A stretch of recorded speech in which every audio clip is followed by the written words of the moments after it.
Hello, my name is Jennifer Griffin Aguilar. This is week 1 of Bio 240. It is July 2nd, 2019, and I'm doing my how-to video for Google Drawings. So I'm going to go ahead and flip the camera to my computer screen right in here. And this is, I'm actually open to my drive, but I'm going to actually start in Word, where my lab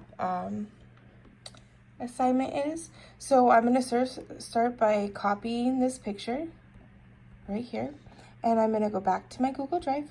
I'm going to click on New. I'm going to go down to More, and then I'm going to go to Google Drawings. Once I do that, it opens up a page for me that looks like this. At this point, I can just click right down here where it's checkered. I'm going to right click and I'm going to paste my picture that I had.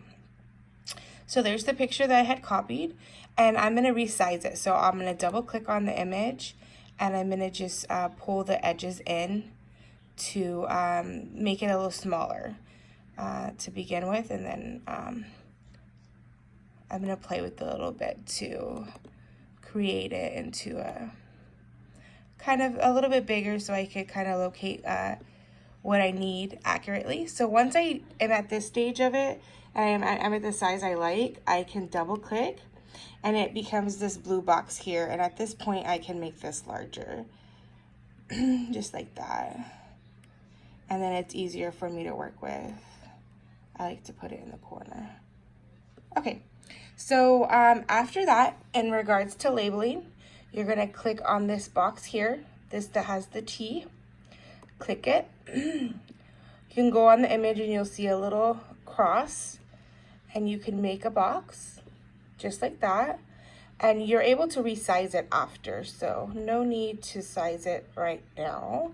I like to color it in the background, and I use this little icon here. It's the fill color, and I also like to create however many boxes I'm gonna need for this photo. So let me make this one a little smaller. Kind of went on a little too big. Okay, so once you have the boxes, you can move them and label them however you'd like.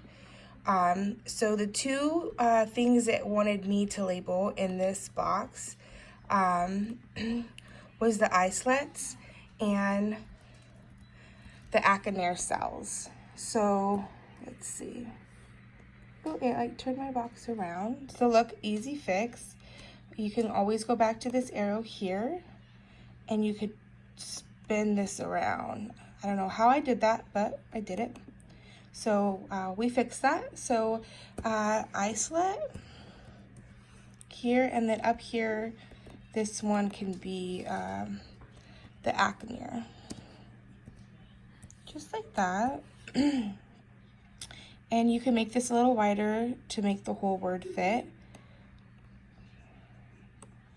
Just like that. All right, so that's how you insert the labels that you want to create.